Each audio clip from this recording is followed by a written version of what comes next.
I'm so proud to welcome both Pete and Michael to the stage for this Reading the Pictures conversation here at Photoville. Thank you.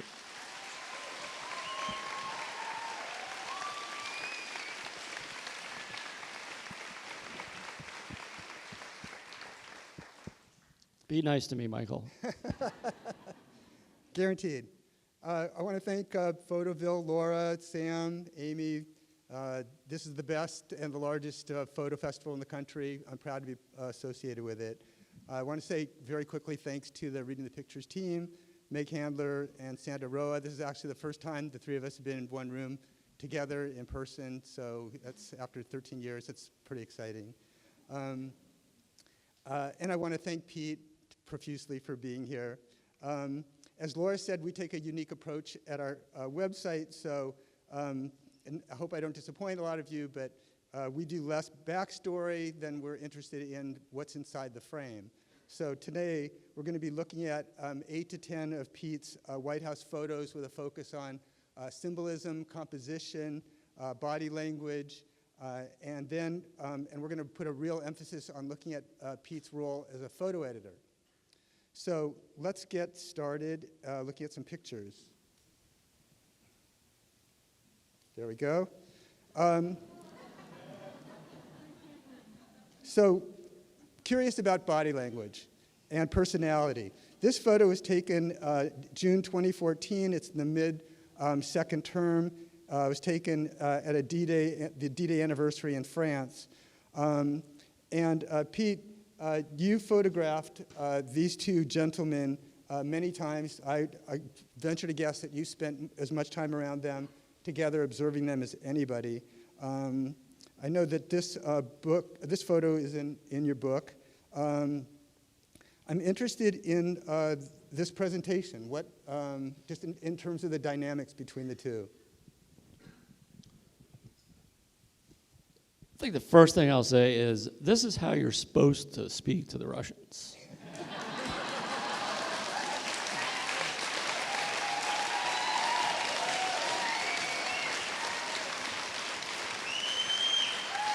All right, we're going there. Okay. So, I know you're not interested in backstory, but I'm going to give you a little bit of a backstory because I think it helps. It helps what you're after. Okay. Absolutely. In just context, for sure. Really briefly. Yeah. This was at a luncheon with heads of state after this D-Day ceremony in Normandy. And they kicked even all the official photographers out of the room. But I'm kind of a sly guy, and I know how to hide behind my friends, the Secret Service, and not show my cameras, and knew that this scene would probably happen. This was not a scheduled meeting by any means, but I suspected this was going to happen. This was right at the time when we were starting our bad relationship with Putin because of Ukraine and Crimea and things like that. So that's how I got in the position to be the only photographer. The Russian photographer was not there when this was going on. And in terms of the edit and the body language, I mean, I have several frames from this situation, and I kind of started out as a horizontal. And I kept backing up because just the way that he was kind of leaning over, talking to Putin.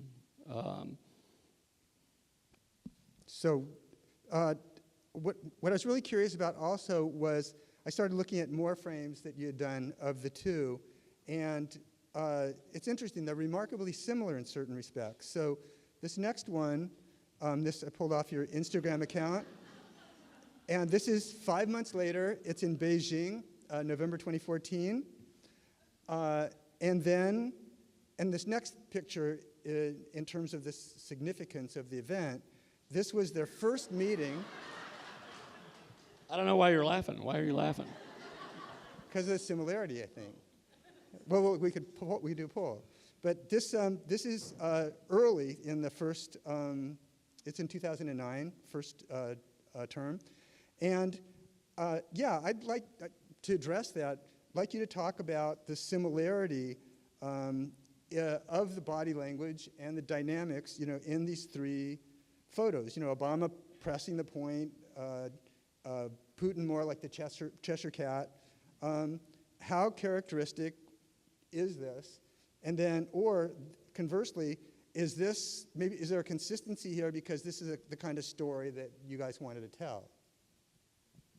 Yeah, I mean, what happens in every meeting like this is the president talks and the other head of state talks. And, Alice was one of the White House photo editors. You had to make a decision which one you wanted to go with. And a lot of times it was, for me, this was just the best frame, right? The thing that was surprising about this is actually in Russia, in Moscow. Putin was then the prime minister, not the president. So he was kind of like waiting for Medvedev to finish his term so he could take back over. Right. And so we went out to his dacha outside of Moscow. And one of the challenges in a foreign country, especially Russia and China, is my access is fairly limited.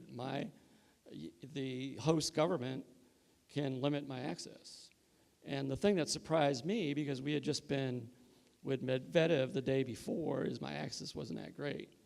And we went to this dacha, and they let me photograph this scene as they were actually having their meeting.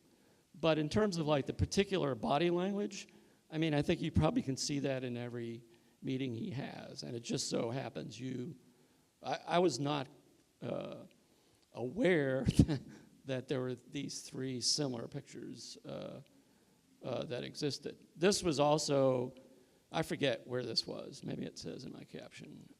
This is in China. Yeah, it's in China. Where, again, my access was limited. But I learned how to navigate in these situations where if you go back to the one on the escalator, I had made friends with the Chinese official photographer. So, like, even though I was getting pushed aside and stuff like that, as soon as I saw him, I would, like, run towards him, and he would, like, make sure I wasn't getting hassled by the Chinese.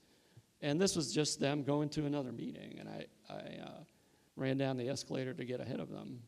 So you don't have the sense or felt like this was characteristic of the two of them? Obama No. I mean, they're like years apart. I wasn't really thinking the way you're thinking. Huh. I know that a lot of times. I know, we think differently. Michael, this is the first time I've met Michael, was today. But I was very, aware of his commentary throughout the administration. And a lot of times I was like, man, I am not that smart to post pictures because of this or that. And it was always amusing to me some of the times of some of Michael's commentary. And I think I emailed him one time and I said, I don't really want to have a conversation with you now, but when I leave the White House, let's have a conversation. No, I just thought it'd be interesting for you to hear that. Some of your commentary was like, I don't necessarily disagree with it. It just wasn't things I was thinking about.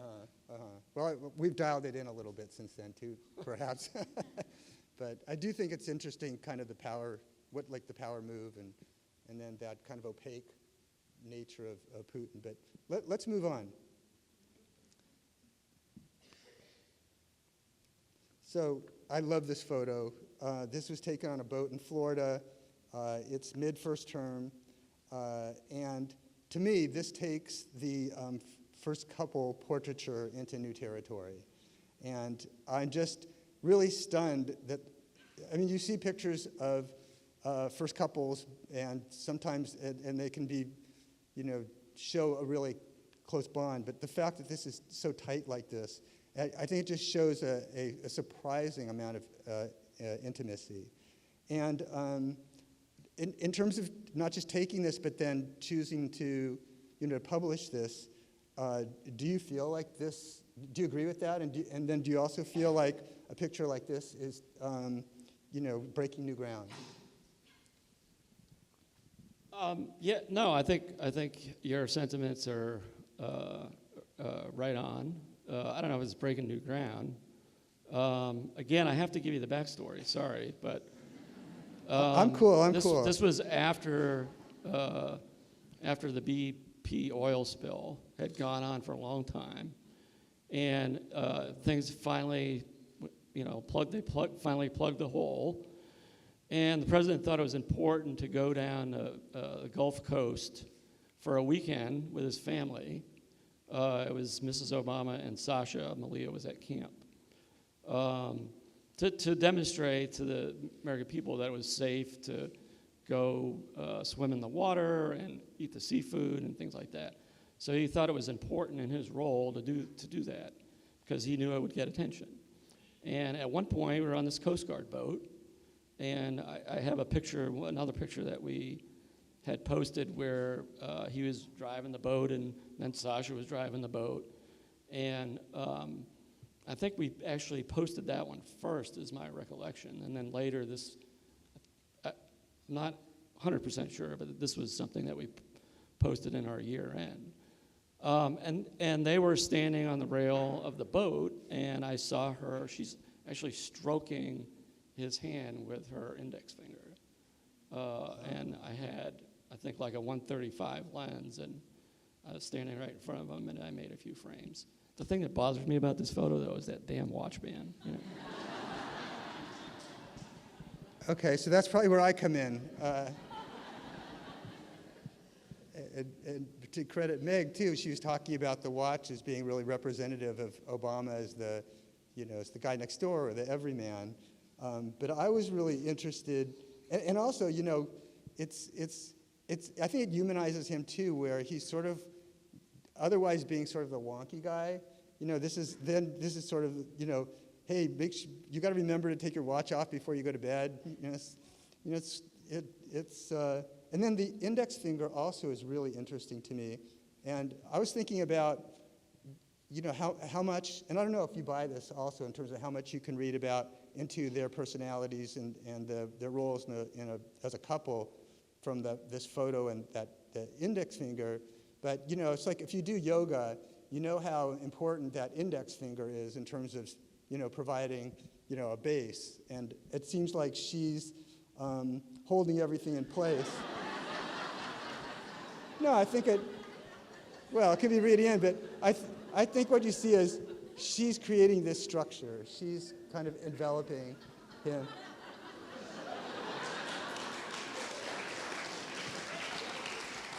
We need to take this on the road, I think. I just now decided. Yeah, I don't know about that one, Michael.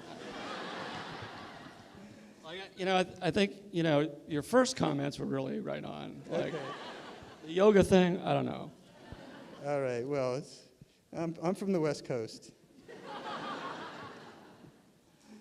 Let's move on. Oops. There we go. All right. So this was a remarkably bold gesture on Obama's part. It was late in the second term, and you guys visited the Federal Corrections Institution, El Reno, in Oklahoma. And you published this, I guess it was on the website. There's a number of powerful photographs you took. This wasn't widely distributed, but I really find it to be the most interesting one. And there's a lot of powerful details and symbolism here. I was wondering if you would talk about the photograph more just in terms of the symbolism. Yeah, I mean, these were 6 inmates that were chosen, and Michael asked me earlier how they were chosen. I have no idea, to have a conversation with the president. And the challenge for me as a photographer in this situation is this was being filmed by Vice. If you look at the top right of the frame, you can see the microphone hanging down. And in the right side of the frame is Sean, is it? Shane, what's his last name? Smith, sorry.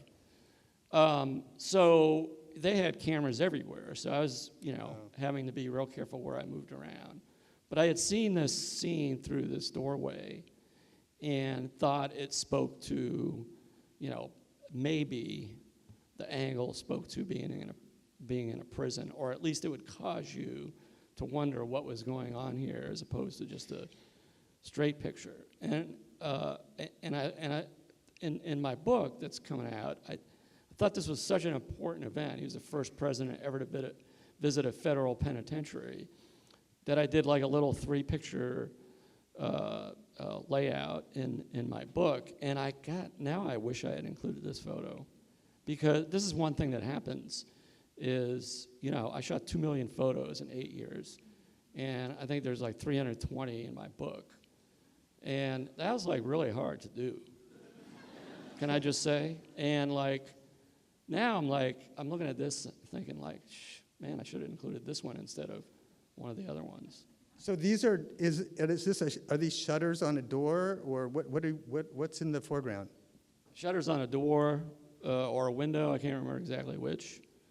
It's also interesting, and another little detail that you might not pick up right away is if you look in the back left side of the frame, that's a Secret Service agent, obviously, because they, these guys were convicted of felonies. Some of them, most of them were drug offenses, but I think there was one of them might have been in for manslaughter, as I recall.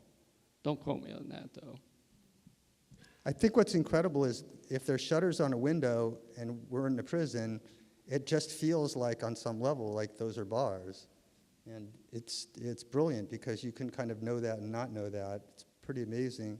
And then what it also does, shooting through the door, is, gives you that sense of, we're on the outside and they're on the inside. And otherwise, people in prisons and the whole prison system and that issue, it's kind of, there's an invisibility to it.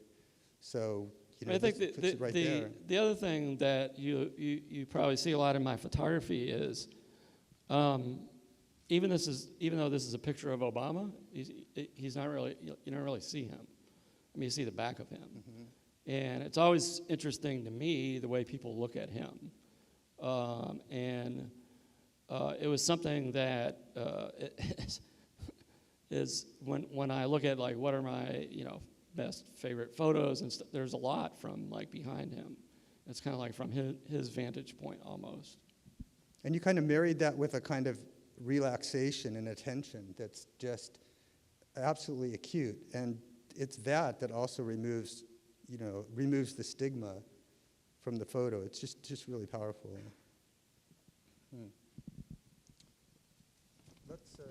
Let's move on. So I was really interested, we're at a photo festival, there's a lot of practitioners here, and I was really interested in looking at, or talking about edits. That's, I think, why you saw the 3 photos also of Obama and Putin at the beginning. Editing is a big deal, whether you're editing a book or a magazine article, and especially, and now that everyone's doing this on Instagram, everyone can relate to the task, of that whole, picking out the one photo. And Pete was talking to me about the Rosa Parks photo the other day, actually, and he was saying that he clicked 3 shots, and then he just happened to see that Obama looked to the right, and then that picture matched up really closely with the historic EPI photo. But if not for the fact of him looking that way as opposed to looking the other way, you'd have something completely different.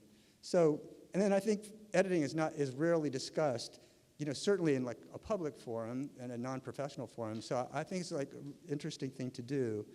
And so what we're going to do is look at the entire edit, documenting the day of the bin Laden raid, 5/1/2011. So Let's go for it. Just so you know,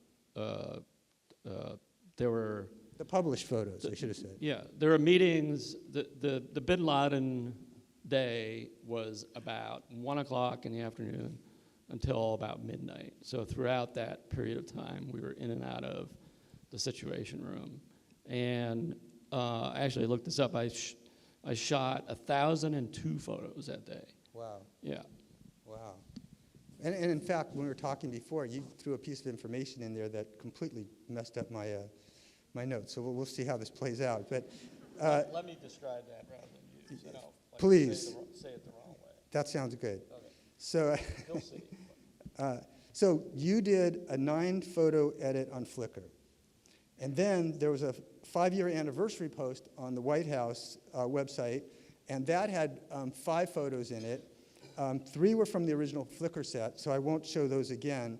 And then there was a grid, and then one more picture I hadn't seen before. So let's click through them. This one, and I also will give you like a word or two from each caption, just for a little bit of context. But so this is Tom Donnellan, and the caption said this was one in a series of meetings.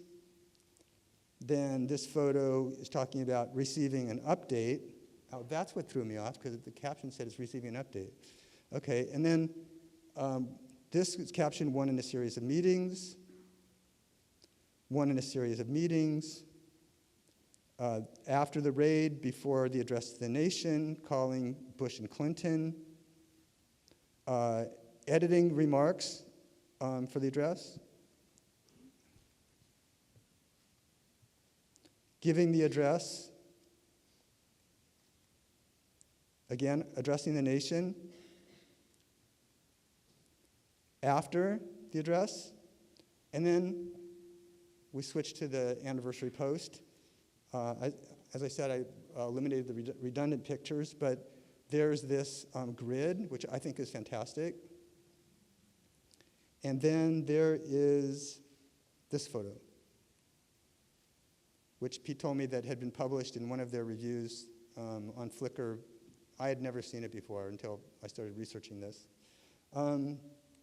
So first question, and it's an obvious question, and we'll click back there, is did you have any sense up front that the viral photo was going to be anywhere near that big a deal? No.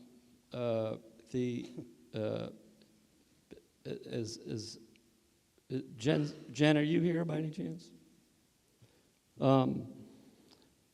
So Jen Poggi was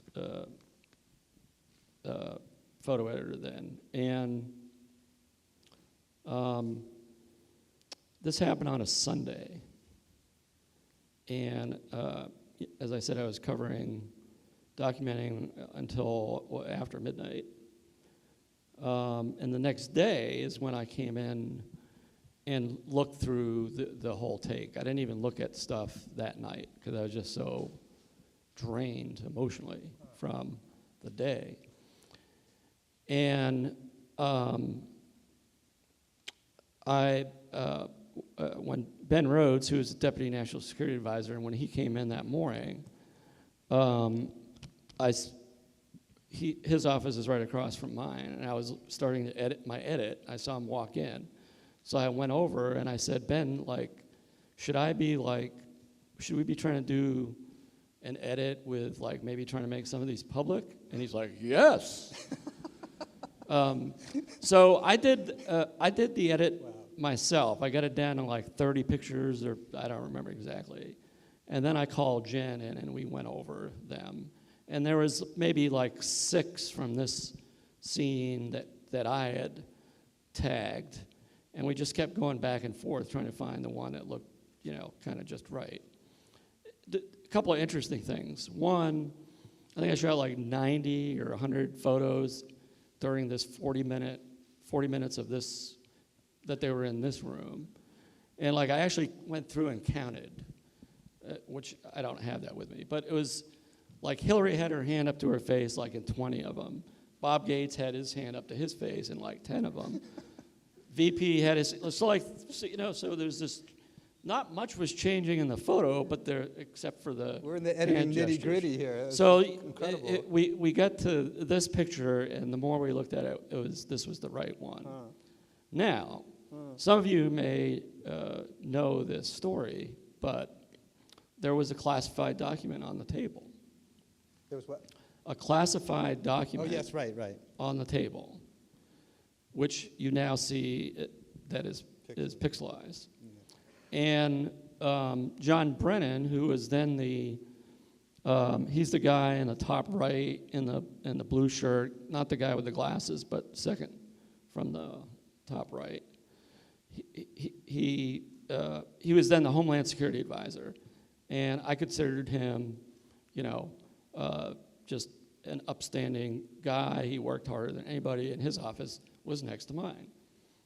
So I walked into his office with this picture, and I said, "John, is this a problem?"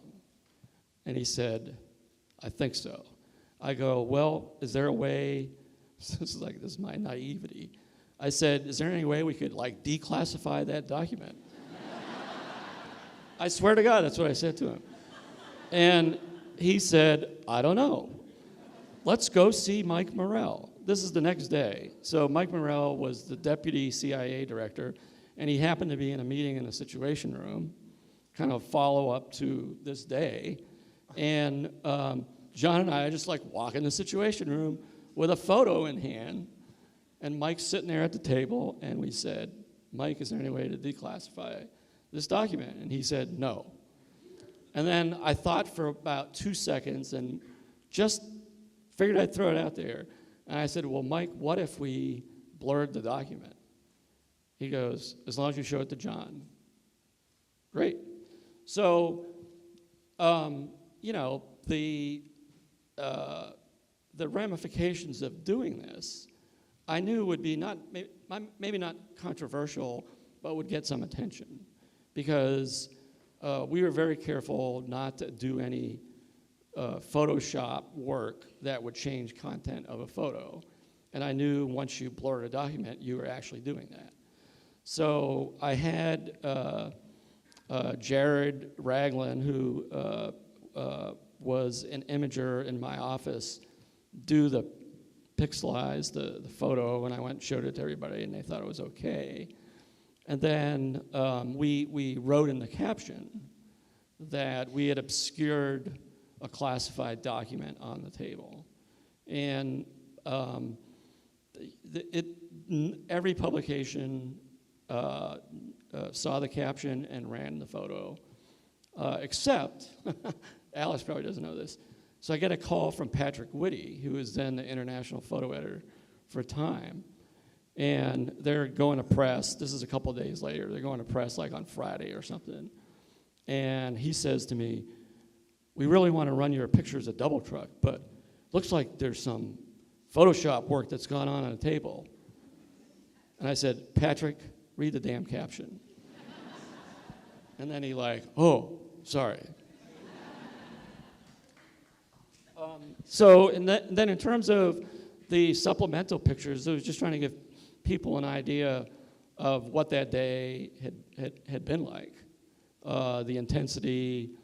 I cover a lot of these meetings, and there's a lot of similar stuff that happens, but obviously, I knew this was a historic day.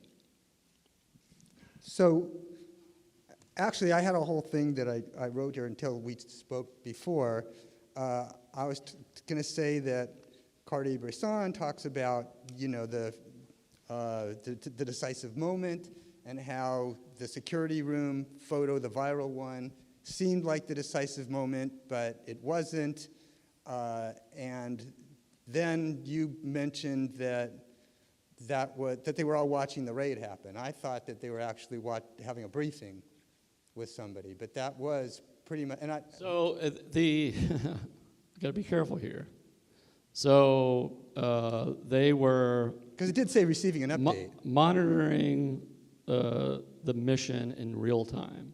Okay, all right. Trying to be careful. So and it was, just so you know. So I think I was in that room for 42 minutes or something like that. Thankfully there's timestamp on your camera. And, are you off a minute or two? Probably, But you could figure out how long we were in that room. And when that picture was taken was towards the last 10 minutes. And trying to pinpoint that exact moment. My suspicion, I don't know this for a fact, but I've always, at one point people thought it was when, if you remember when the mission first started, this helicopter had to make kind of a crash landing. And so there was a lot of suspicion that that's what had happened. That's when this had happened. And that's not the case, for sure, that's not the case. I can't tell you exactly what was happening at this minute, but my guess is there was no, the monitoring was on the compound itself, not inside the compound. So my guess is the special forces guys were still either inside the house or they were just coming out, which I think leads to that tension. Here's another thing to keep in mind. Can we go back to the photo? This is the most powerful people in our government. We have the President of the United States, the Vice President of the United States, the Chairman of the Joint Chiefs, the Secretary of State, the Secretary of Defense, the Homeland Security Advisor, the Director of National Intelligence, the Chief of Staff, the National Security Advisor, on and on and on. And there's not I guess I got to be careful, I don't want to use the F word, there's not a damn thing they could do about what was happening. They had made their decision. So they were helpless in a lot of ways. And I just can't imagine what that feeling must have been like for them, knowing, I mean, he had put his presidency on the line. It's easy to say, oh yeah, well, because if things had gone wrong, he might have been a one-term president. I don't know. So it was a very risky decision. And here they are, decision's been made, and all they can do is watch, which I think leads to that anxiety. One other sort of detail about the photo is you see the Brigadier General sitting in the main seat. So this is the main conference room, and the Situation Room is much bigger, and the president sits at the head of the table. This is like a smaller room across the hall from the big conference room where they had set up the communications link. They didn't know the president was going to come in and monitor this. But he did. He walked in, and of course everybody else walked in with him. And the Brigadier General stood up to give up his chair. And the president's like, no. You're the man. He's got a laptop in front of him. He's monitoring what's going on. He's sending messages back and forth. So the president just pulled up this I think it was like a metal chair that was in the corner, and he just pulled it up like that. And I don't know. No, I said this the other day to somebody. So that chair now is going to be at the Obama Library. So it was donated to the National Archives. It's a lot different than the way the presidential photographs are balancing now. That's for sure. A couple other things. One, you could see how tight the quarters were. And there's actually, where I'm standing, my rear end is touching a laser printer. And there's a CIA guy standing right to my right. And there's actually a couple guys to the left of the vice president that you don't see. You can actually see somebody's head in the foreground, bottom left. So once I got in the corner, I kind of could not move. So one of the things that I didn't see, and you can't see it here, but the vice president and Mike Mullen, who was then the chairman of the Joint Chiefs, he's the guy in the uniform that's standing on the left side, both had rosary beads in their hands. Oh, wow. And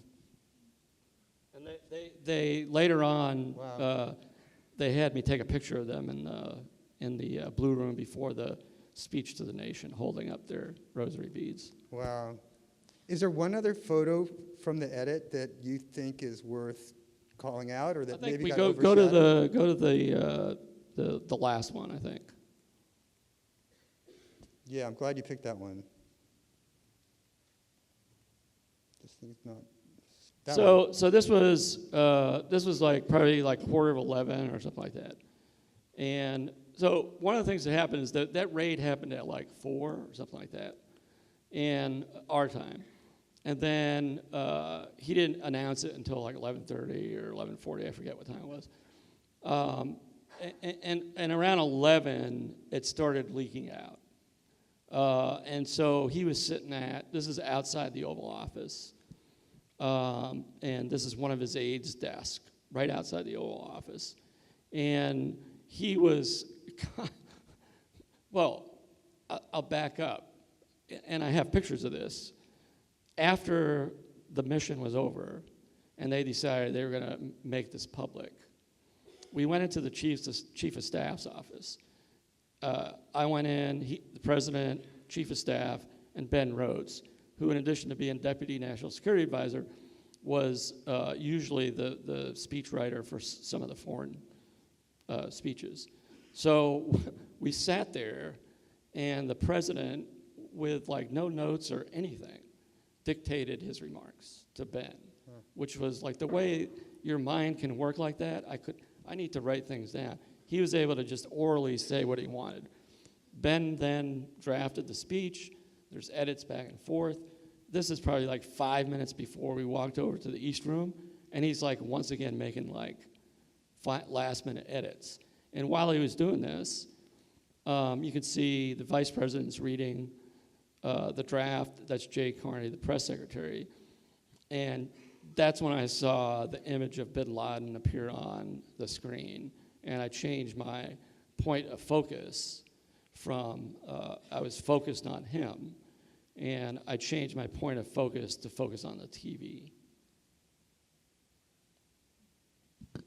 It's great.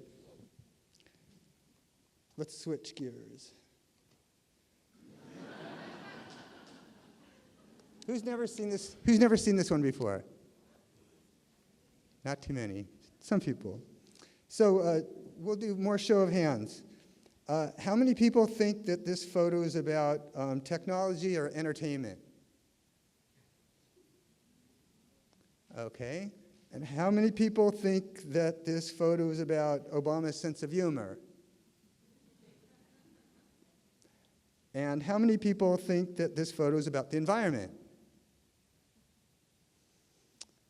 Okay, so Pete, and this question's really about context, and you're talking about reading captions.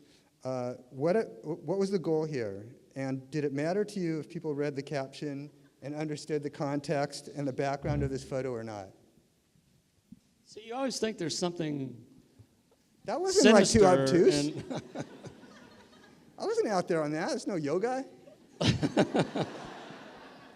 I'm like, So we need to tell people what is going on in case they don't know. Yeah. We had gone to Yosemite as part of the 100th anniversary of national parks. And while we were in Yosemite, I think it was National Geographic. I'm pretty sure it was National Geographic. Did a virtual reality of our trip, right? And so this is probably 3 months later, maybe, and they had the first version of it, and so someone brought it in, and he said, "Oh, I want to check it out," and I don't know that he even knew I was taking pictures because I have my camera's pretty quiet, and after he did it, I did it, and I was like bumping into stuff, and and then almost falling off the edge. Thought I was falling off the edge of the mountain and stuff like that. The thing that I love about this picture is that Ferial is just going about her business, checking her email, and so Ferial Govashiri, who for the last, I guess probably 2.5 years was his personal aide. And she's in the caption too. And who is really probably one of my best friends, working friends at the White House. She became such a close friend. And I sort of warned her that I was gonna, post this photo because I knew I didn't want people to think it was making fun of her, But I said, no, Farrell, you're just going about your business. He's doing his thing, you're doing your thing. Farrell, by the way, is kind of, she's an interesting story in that she was born in Iran, emigrated to the U.S. when she was a little kid with her parents, and her family settled in California. And now she's working for Netflix as the chief of staff to the chief creative guy at Netflix, I think. It's interesting to see how all my colleagues at the White House, where they land. A lot of them are still unemployed, but Incredible. What I love about the composition is just all of verticals, you know, the drapes, like going left to right, and then the Statue of Liberty, and then Obama, Statue of Technology, and then the drapes in the Oval Office, although they're... I think it's just a cool picture. I don't like... no, I mean, You didn't think about those being gold now, those drapes? You know, no? Yeah, I don't like the new drapes. I like his drapes. I don't like all the flags that are in the Oval Office now. There's like 25 flags or something. But in all honesty, in terms of the way I compose things, I'm thinking about my framing. I'm maybe not thinking about, you know, lines and stuff like that as much as maybe other photographers, but I'm thinking about, you know, the moment, but also the background. Like, I could easily have made this picture a vertical and not included Ferial in the frame. But to me, that was what makes the picture, is that you've got, you know, his aide doing her thing on her computer, which is what people do at the White House, and trying to show that this is right outside the Oval Office, where you can actually tell that, you know, that's the Oval Office on the right side. And I'm also always very cognizant, not always successful, but always cognizant of where I place him in the frame in terms of, you know, like, so that, you know, the flag wouldn't be sticking out of his head or something, you know, just paying attention to basic foreground, background, and where I try to compose him. Uh-huh. And also, I was also, and I forget why his coat was hanging on that chair, because it's usually not. Maybe he came out, I don't really remember, I'd have to go back and look at the earlier frames. Maybe he walked out and he had his coat on, and when he decided he was gonna look at this virtual reality thing, he took his coat off. But I thought I thought that was like an additional element that was cool to show in the frame. Mm-hmm. I do love the composition. So the next photo is what we can definitely call, in fact, when you sent it to me, and you sent me this whole edit, and you'd said to me, I'm happy to do this, but just a few ground rules. One is, we're not gonna be talking about Trump. And I was like, okay, cool, it's fine. And then you sent me an edit of about 50 pictures, use what you want, and I'm click, click, click, click, click, click, and then I got to this. And I was like, whoa. He sent it to me, but I don't know, are we gonna get to talk about it? So here's the thing, is... Okay, good, I didn't even have to take it any further than that. Michael asked me, you know, to send him some photos. I sent him like 50 photos, and I was like, you decide, I don't really care. So I didn't really know, you know, this is his show, which is why I'm a little nervous. But like, I didn't mean to send him this one. No way. You shouldn't have said that. But since you have it on the screen, for God's sakes. That's trust, man. Wow. I'll go ahead and tell this story, and that is, in editing for my book, we're talking about editing for my book, I'm thinking like, okay, who's gonna buy my book? People that like Obama, right? Are they gonna want a picture of Trump in there? And I'm like, probably not. I said, yeah, but I'm, you know, documenting for history, so somehow I have to show his visit to the White House, right? And so this is the one that I got in the book, believe it or not, and the editor from Little Brown was 100% behind it, instead of the, you know, traditional photo of them sitting in the white chairs. And I just thought it was a cool photo. Again, he's looking in. What it is there's this hallway that leads from the Oval Office to their private dining room, his private dining room, which is what you see in the background. He's looking for the food. No, and then there's this little cubbyhole space, which is what President Obama is actually in there. Oh. And I know there's so little room in there that I didn't try to go in ahead of him. Oh. And it's called like the private study. And President Obama used to go in there because there was a computer in there. And then when the iPad came out, he got an iPad, and he never once went back in that office again. And it was basically filled with photos and memorabilia and basketballs and all kinds of stuff. And he was just quickly shown it to the president-elect. And there's another one where this happened so fast, and I had one frame, but I was trying to compose it to. I sort of like that painting that's in the background is called The Peacekeepers, which I thought was ironic. And I guess famous. now there's supposed to be a large TV screen there or something. I heard. And those are Muhammad Ali's boxing gloves. Yeah, the boxing gloves. In the red there. Interesting parallel. Yeah. So not to go all... And we're going to have, just coming up, Yeah. so I think I've set the scene on where this is from the Oval Office. We're going to have that picture coming up that's in that room, in the dining room, that's coming up. Oh, okay. One of the ones that you chose. Oh, good. Okay, well, not to go all rhetorical on you, but, I just love that, it's a man without a head. Or, the duckbill. And, you mentioned the peacekeepers. I mean, it's also, for someone who's so completely uninterested and curious about most things about history, to see him couched between two Lincolns and then the other photo of Kennedy, I just find it incredibly ironic also. So I was a little sad to hear that you sent it by accident, but I think you meant to at some level. Look. I'm breathing in again. You wanted me to have this, Pete. Maybe I did. I don't know. Maybe I did.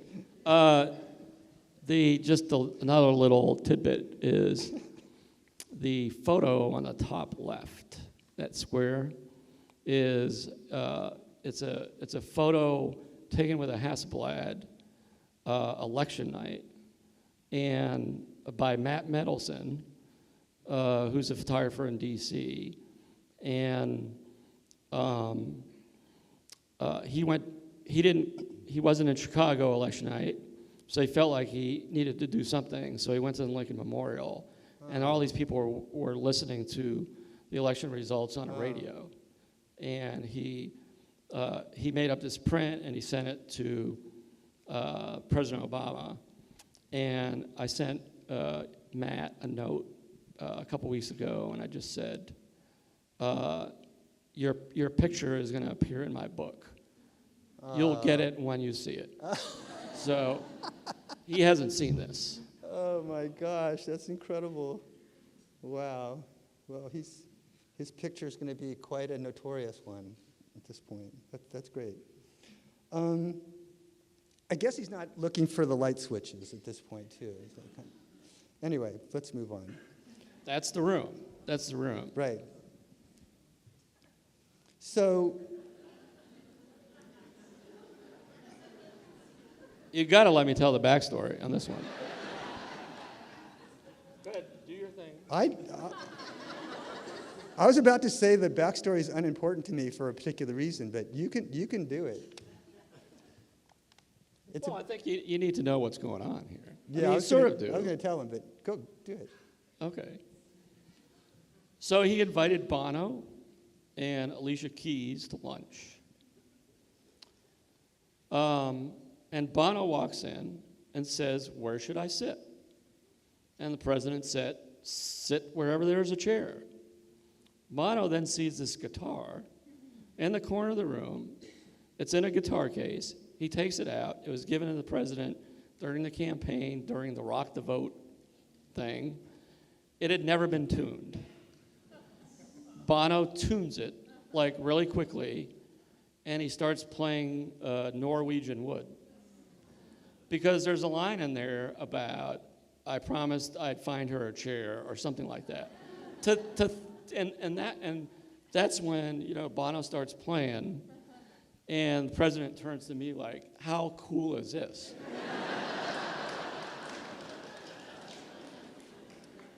Okay, so that's where I pick it up. And one other thing from a photography standpoint, the difficulty in this picture is that you see that goddamn shaft of sunlight that's hitting Bono, and it's like, 5 stops difference than where the president seated. So from a technical standpoint, I was like beside myself, because I wanted to say to Bono, take one step forward. But I can't do that. And so, which is why that side of his face is all blown out, because that's the way it happened. Huh. So this is... Now you're at a loss for words, right? No. You set me up perfectly, Pete. Absolutely perfectly. Because I wasn't interested in Bono and Alicia Keys at all, because of another facet of this picture that, thank God, you did not bring up, which I think makes this not only a unique, but a very unique and an extraordinary photo. Am I missing something? No, this is all about you, man. Is it the cheese, or what is it? No, this is out of thousands, tens of thousands of photos. Where is the photo where Pete Souza, for the first time, is no longer the fly on the wall? This is a picture not about hanging out with celebrities. This is a photo about a really, really special relationship. And as much as Obama is a figure in the photo, what's also happening is it's like he's looking at this scene with you. Like he's actually sitting beside you, looking through that viewfinder, and it's like, Pete, man, we've been through this and we've been through that. And we're sharing this together. And I think this just says so much about, and I'd like, if you would, to talk a little bit about that relationship and how he would break that, the frame, to really acknowledge the relationship that he has with you. Yeah, I mean, I always considered him like a professional friend, right? But I think in terms of being a person in that role, that is the White House photographer, I think it really helps to have that kind of relationship with the president. I think that I was able to get, we're not really showing any family photos here, but I was able to get some really intimate family photos that I don't think I would have been able to get if I didn't have that close relationship with him. I will say that he would never do this in a national security meeting or a domestic policy council meeting, but especially with carrots in his hand. Yeah, especially with carrots. But for fun things like this, I get your point. I got one other. No, I think that's a valid point to make, and actually a good point to make. Mm-hmm.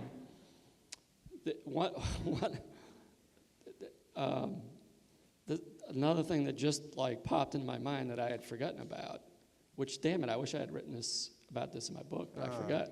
So the E version. While they were eating lunch, he got a phone call from a head of state, and I forget which one it was. So he had to stop eating, and he went into the Oval Office with the chief of staff, who was then Bill Daley. And he's on the phone with whoever it was, and Bill Daley's the only one in the Oval Office beside me. And then Bono had picked the guitar back up and was singing some other song. And you could hear it coming in the Oval Office. And Bill Daley and I just looked at each other like you got, Bono singing over here, and president's talking to head of state X over here. It was just kind of like a... The gift that keeps on giving. Yeah. That's great. Well, let's see where we are in the time. We started late, so they should give us extra time, don't you think? I don't know. We want to try to hold some time at the end, so you guys can ask a few questions. I think that's the plan. You really want to do that. I think it's important. Yeah. Well, we can go a full 20 Q&A, or what we could do is spend 3 or 4 minutes on one more photo. Let's do that. Okay. You're the boss. No, you're the boss. No. I just suggest very strongly what you should do. I really think we got something here. We could. I know you got a big road trip. All the appearances. I could open for you. Yeah, but I'm in control of those events. Granted. Okay. So let me just say, and then you can take over backstory full on. That first of all, this was taken late in the second term, leaving Kingston, Jamaica, and to me, I don't know. To me, this is about nostalgia. I don't know if it's about the goodbye, the audacity of hope and the magic of the ride. Usually find gold at the end of the rainbow, but I don't know if it's about nostalgia or not. But it's moving to think about it that way. So let us in on it. This is like such a lucky picture, and here's why. Is that we were in Kingston, had helicoptered to the airport. He gets off the helicopter. There's this big rainbow, right? It's pretty cool. But at the bottom of the stairs are officials from Jamaica bidding farewell to him, and I have to be there, like right at the bottom of the stairs. And I'm looking at this rainbow while I'm doing this, like trying to pick my spot, and so that when he ran up the stairs, I would be in the right position. And having seen him do this a few times, as soon as I got the last picture of the last dignitary, I ran to a spot that I thought would be the right place to be. And fortunately, I guessed right. Maybe I was like an inch off, but I was pretty. I lined it up pretty well just on a guess on where I should run to get this.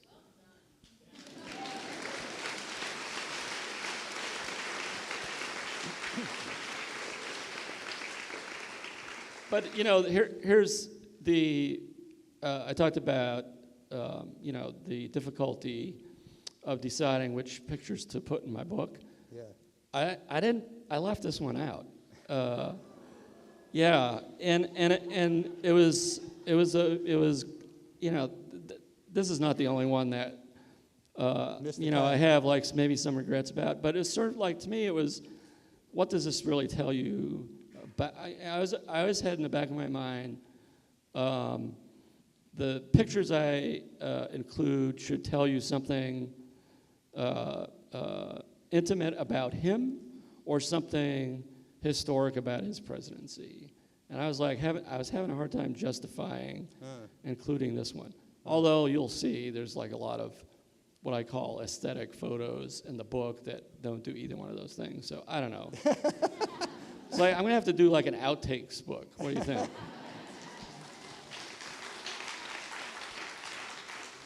So it's not the long goodbye? No, okay. So we have at least 15 minutes, and if we power through, we can go longer. But, Pete was really excited to do this and was happy, so many of his Instagram followers. How many of you came here, Instagram followers? Oh, my God, okay. We're here, and he wants to take questions. So there's a microphone over here if you want to line up. And Or shout it out. Yeah.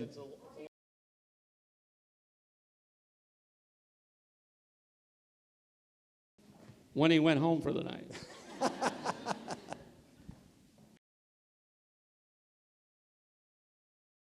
At the start of the administration, I had to make a decision on what cameras to use. And I chose Canon because they were so much quieter than Nikon. And then when they came out with, I forget which version it was. Was it the 5D Mark III, maybe? I can't remember. They were so quiet that it was quieter than a Leica. But he also became sort of oblivious to, I was in every meeting, so it didn't really, the sound really wasn't an issue. Hi, my name is Catalina. What a pleasure to be here today. Thank you. I'm curious to know what a typical week was like for you. I mean, were you pulling 14-hour days, and did you have days off? What was a week for you like between shooting and editing? And yeah, can you talk a little bit about that? So in 8 years, I took 3 weeks vacation. I took one sick day, and it was the day that I had a colonoscopy. That was the only. So I mean, TMI. Are you essentially? I tried to get them to do it at 5 a.m. so I could be at work by 8. But Are you essentially? You were essentially on call the entire time. I mean, yeah, I mean, usually, so the usual would be, I'd go in at 8, I'd get home at 8. And then if there were evening events, I'd be there till, 10, 11, 12, whatever. You had weekends or? What's that? Your weekends. I mean, did you have weekends? So weekends, like I probably worked every weekend, both Saturday and Sunday, the first 2 years, because he was dealing with the financial crisis, and then the last 6 years it was just, depending. But I got to tell you, I mentioned that guy John Brennan. So like John Brennan, whose office was next to mine, I would come in every Saturday, every Sunday. John would be in there like.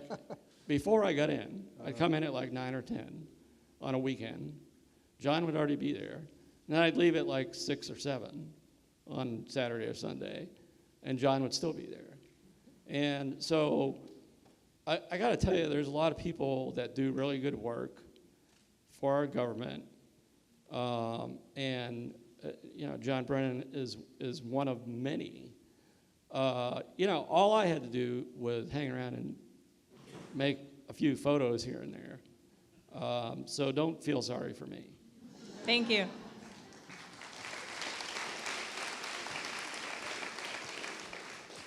Hi, Mr. Souza. Thank you very much. What are the biggest character similarities between Presidents Reagan and Obama, and how do those similarities influence your view of the presidency? Yeah, that's my kind of question. Yes. Did you plant that? No, I didn't. Some I'm people not think like affiliated me, with the Pete. event. No, I gotta really give that a lot more thought. I mean, essentially, I was not as close to President Reagan as I was to President Obama. I didn't know him before I came to the White House. I had known Barack Obama for 4 years before he became president. That helped a lot in terms of our, relationship. Interestingly enough, Reagan and Obama have some similarities in their disposition. Very even-keeled people, both of them. They could get, both of them, I saw them get really pissed.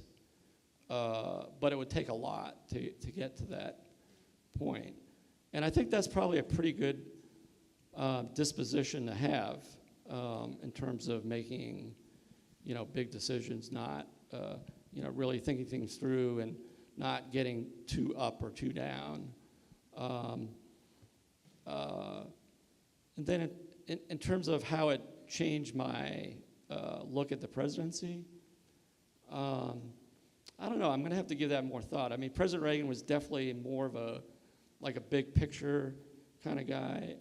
President Obama was much more of a wonk, policy wonk than President Reagan. But it's like something I really need to because here's the interesting thing is that I was a very young guy during the Reagan administration. And then I had a whole other life, career, before I came back to the White House for President Obama. There was a big chunk of time between those two experiences, and I have not yet really wrestled with that kind of comparison in depth. Thank you very much. Thank you so much for taking the time to chat. I'm curious to know whether you've chatted with President Obama at all about your Instagram presence since the inauguration and Oh, that's a great question. what his I was thoughts are. scared to ask that. Because I said I wasn't going to answer it.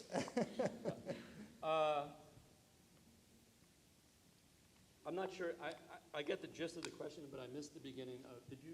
Is Obama following you on Instagram? I think she's asking. Well, I'm curious to know if you've had a conversation with President Obama about the. With, Yeah. So I did not. I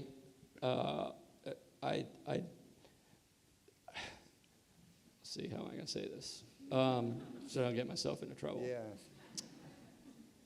I mean, my philosophy is that I am now a private citizen, right?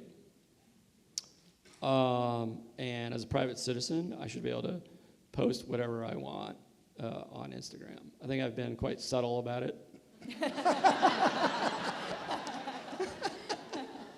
And I think I will leave it at that. It's a good answer. That certainly fits in 140 characters. Huh? That fits in 140 characters. Hi. I've got two quick questions. One is, did the White House have any editorial say over which photos got chosen to be placed online and whether Obama was involved in that decision? And then just a comment about Obama and his relationship with the dogs. I thought you were going to ask about my relationship with the dogs. So, on the first question,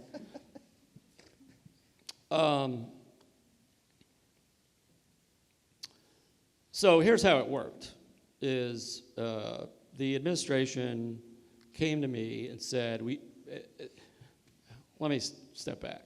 So in the West Wing, we hang these 20 by 30 photos up on the walls of mostly the lower part of the West Wing, so that when staff give their families and friends tours of the West Wing at night, this is like a nice way to show what the president's doing.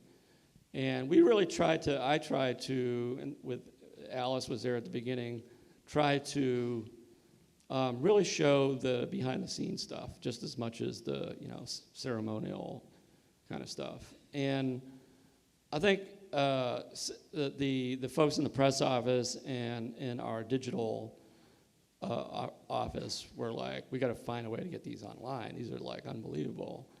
And I was the holdout, believe it or not. I was the one who was like, sure you want to do this? Yes, they were adamant about trying to be transparent. And what we would do is once a month, we would do an edit and post 50 to 70 photos from the previous month on Flickr. So that's how a lot of these pictures came into the public sphere. And Alice would do the edit, then I'd look at it, and then I can't remember if it was she or we had somebody in the press office that would take a look, just go through. And if there was a problematic one, we would have a conversation, but it was, my guess, I don't know, what would you say, Alice, like 98%, something like that, of the photos we chose were ones that ended up being online. There may be maybe there's one where there's a person who on the Hill that has not been very helpful, and he's featured in a picture, and it would be not a good thing to do, or I can't even think of an example, to be honest with you. But we were editing as if we were editing for a magazine or an essay on and posting those images. Now the girls were different. We were very protective of Sasha and Malia, and we did make some pictures public, but we were very careful on which ones we decided to make public. And my insistence was that there would be at least 3 sets of eyes, me, Josh, or Robert in the press office, and then Melissa Winter, who was her deputy chief of staff, just because I did not want to do anything that was going to cause Sasha and Malia, embarrassment, or I was very protective of those girls. because they're not the president. And as much as I disagree with the current situation, I think the press and people should leave Barron Trump alone. He should be totally off limits. The only 2 times that I can remember that I actually went to President Obama with showing him photos before they were made public was once when both Melissa and Josh were okay with releasing a couple pictures of the girls. The president was doing this like little basketball clinic with the girls, and I was like, oh, I don't know. And so I brought those to the president, and I said, sir, I'm looking out for your girls here. What do you think? And he agreed with me. He didn't want them out there at that time. We later made some of those pictures available when they did an interview on Oprah, but that was like a couple years later, and it was looking more back in time. The other time that I remember that I showed him a photo was, you might remember he had done this long interview with, I think it was like The Atlantic or something like that. And there was this hot debate going on gun control, where the Republicans are like, oh, he's trying to do away with the Second Amendment, all this kind of bullshit. And in this interview, he said, like, I have friends that hunt.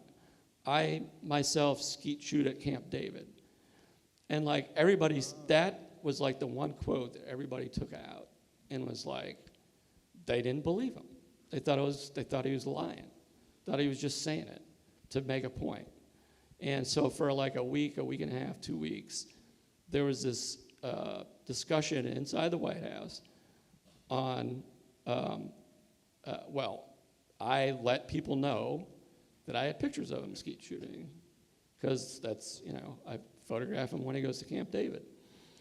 And so there was this big discussion for like at least a week on whether to make one of these public. I wish we had seen that one. Yeah, I love that one. It's out there. You could have used that. No, I posted it. Don't you remember? I was like making a lot of noise. Yeah. I was actually hate to say it, but I was saying, oh, he's having it both ways. He's like, gun control, and now there he is shooting the gun. Yeah. Well, so like It's an incredible photograph. So like I wish we had it to show, because then, Yeah. you can look it up. So so I went through all my pictures, and I went back and forth. I finally found the one. I said, this is the one. He's shooting a gun. Like, I'm not a hunter. I've never hunted in my life. I've shot guns with him a couple times, and maybe once or twice other times. So I like barely know what kind of gun it is and all that kind of stuff. So like I found the best picture. What I just looking at it as a picture, I said, this is the best picture. He's obviously shooting a shotgun. He's shooting, he's aiming, there's like smoke coming out of the barrel and stuff like that. Totally. And so I showed it to him. I said, this is the one. He was like, release them all. He was so PO'd that people thought he was lying, that he wanted me to like release like dozens of photos. So, I mean, I'm exaggerating slightly, but so we post the photo, and everybody writes a story about it, like, because this is like 8 months after I took the photo, and like 2 or 3 weeks after the interview, and everybody writes a story. The White House today released a photo of the president shooting at Camp David, blah, blah, blah, blah. So like the next day I come in, and people are talking about this column that somebody wrote that describes in detail why this was a completely fake photo taken on the south grounds of the White House yesterday with a green backdrop. And anyway, the president on that day had taken a helicopter to Camp David at 5 o'clock in the afternoon, and there's no way he could have shot a shotgun before the sun went down. And it's like, No, actually, he could. So like I'm reading this whole article, and I'm like, what is this? And that was my first introduction to Breitbart.com. See, you could have had that for yourself. I had something up the next day. Oh, the dogs. Oh. Yeah, it's like he used to say in his household, it's like Michelle's first, the girls are second, Mrs. Robinson's third. This is like in terms of their relationship with the dog, and then he's last.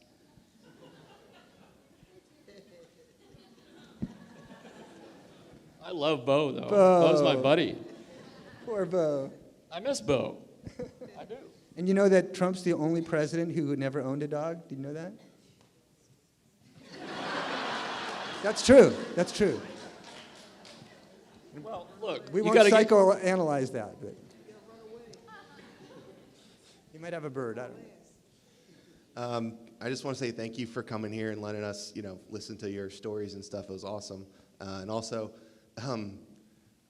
John Brennan is a family friend of mine. It was just super cool to hear the cool stuff you're saying about him. He's an awesome guy, and He's like a salt of the earth. I love that guy. I mean, really, he's just, the funny thing about John Brennan is he's an Irishman, and he has 2 daughters, right?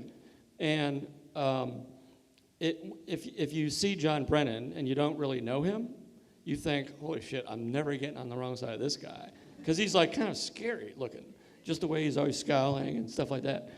And I always thought about God, what was it like when, your daughters went out on a date and they had to meet you? But here's the thing, once you meet John, once you get to know John, he's like just a teddy bear. He's a great guy. He's one of the nicest guys. But it was just super cool to hear that, and I'll tell him you said that if I see him again soon. My question for you is really generic, but something I really want to hear from you, of all people, is just, you're talking up here, and you talked a lot about the context of the photo and just trying to, make sure the photo shows what you want it to show, regardless of the specifics in the photo. Do you have any, advice for people who want to make a career out of something like this, of taking pictures that say a lot? I guess that's my question. I don't know. You gotta read Reading the Pictures, man. Yeah. No, seriously. I mean, it's interesting reading the pictures, and we were just lamenting the fact that in terms of political photography, Stephen Crowley, who had worked for the New York Times and just retired, was such a loss. To me, to study his photographs, he photographs politics in a way that nobody else does, and he Stephen's not in the audience, so I'm not saying this to stroke his ego. I mean, he really is somebody I've always admired. Where you're working in this pack and there's a bunch of different photographers. Somehow Stephen seems to always find something slightly different. In terms of advice, it's so hard to articulate how I do what I do. I will say this, that I'm an okay photographer. But I really believe I was absolutely the right person to be President Obama's photographer. I think there was something going on between us. It was just like the relationship. And the Bono pic. Yeah, it was just, we had a really understanding relationship of each other. And, I knew when not to push too hard. And I think it helps having worked in the White House before, and being somewhat of a seasoned photographer, that I really think I was the right guy for that job. Thank you. Hi. Hi, Pete. Thank you for today's time. And I have quick questions. So 2 questions. So first question is, how many cameras and lenses did you usually carry when you're traveling with the president? And the second question is, if there's time machine, are there moments you wish you can go back to and take pictures maybe differently? So I always carry 2 cameras and usually like 3 lenses. I didn't carry a lot of stuff. There are pictures that, well, let me say this, like, I tend to look at my pictures and say, oh, I wish I had done this or that.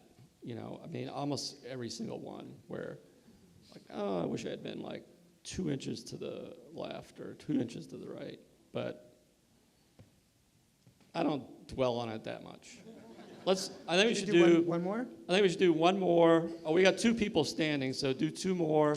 2 more. And then Michael gets to ask the last question. Whoa. Okay. Again, thank you. I've never met him Coming? before today. This is total truth. Yeah.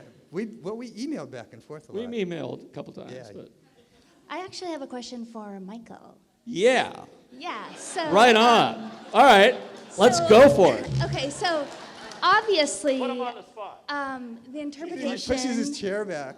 and criticism of photography is an art form of itself, right? And really has the potential in the historical longevity of a photograph. So I'm curious, from your point of view, the importance of intentionality of the photographer, the role that that plays when you're writing about photography. Well, I think that this is a really interesting illustration of, or informs the question in a way, because if you talk about those grates on the door in the prison, photographers to me are like poets, and they intuit the world and a lot of reality, but sometimes they capture it intuitively. So, was it intentional? Did Pete, did he see that, consciously? Sometimes you'll see something and kind of go, wow, I'm going to shoot through this, and it'll be like bars. And a lot of times, I think they capture that intuitively. So then there's like people like me that can either kind of hit it on the head or miss it or read in and start to see a whole spectrum of things, because that's what's magical about photography. It's incredible. It just like captures this wide net and goes into, touches so many vectors of reality. So I don't know, different photographers, I think, are more conscious of that, are more intentional about that. But Pete and I all day can kind of go back and forth and be like, I didn't see that, or yeah, that makes sense, that rings true, or go for it. So I don't know. It depends really who you're talking to. Some photographers are really cerebral, and they see that, or they claim it right after because they knew it like here, right? Last question. Hi, Pete. How you doing? Really honored to be in your presence and see your work. I've affectionately labeled you the president of photography, which you don't have to accept, but that's my nickname for you. Do you see on his Instagram, he's the COTUS, or on Twitter, you're COTUS, citizen of the United States. That's beautiful. Yeah, so you're like right on. So two quick questions. One, I'm sure all these people too. you were privileged to lots of information being side by side with the president, stuff that you couldn't necessarily repeat. What was your security clearance? Do you have a security clearance, and what would that be labeled as? And then my one other question is, with 2 million pictures shot, there's like, no matter how many photos we take, there's always the moments that get away. So is there one that stands out in your mind as like that shot that you wish you had that still escaped you? So I've had people ask me that second question, and so when you shoot 2 million photos, it's hard to remember if there's something like you didn't get that you should have. I'm sure there's times when that did happen, and I might have agonized about it for a day or two, and then then I'm on to something else. So I can't think off the top of my head anything that I missed. I'm sure I missed some. I don't know. And I already forgot what the first part of the question was. Security clearance? Oh, so I just had a top secret, it's called SCI, which because I had that clearance, I was able to go into all these situation room meetings and so on and so forth. Just shameless promotion here. Besides reading the pictures on Instagram, Twitter, website, the book is coming out when? And so my book comes out November 7th. He's got a funny story about the book, too. I do? Yeah, about the cover. I have the plastic. I have. He's not allowed to take the plastic off. Yeah. So I actually have a copy of the book. It's pretty heavy, you can see. But the publisher won't let me take the wrapping off and show anybody. There's a censor on it. But my wife's seen it, so she approves. You have the last question. I don't have a. Would you do it again? No. Seriously. No. I mean, like, here's the thing: is like, not because of politics. I mean, if Hillary had won, I was definitely leaving too. I was worn out. 8 years is a long time, and I was ready to go. So I wouldn't ever do it again, just because it's time to have somebody else do it. But you'd do it over though. If someone said, this is going to be really grueling. This is 8 years of. Yeah, but I knew that going in. You did know it. That's right. I did know it going in. So. I never thought that I would have the chance to do it again, but when I had the chance to do it again, I was determined to do it the right way, and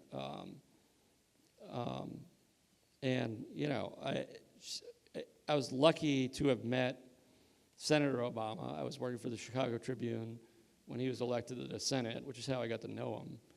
And so, like, just, the stars kind of aligned there for me.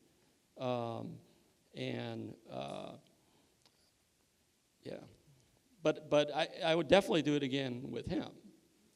But he's not coming back. So neither am I.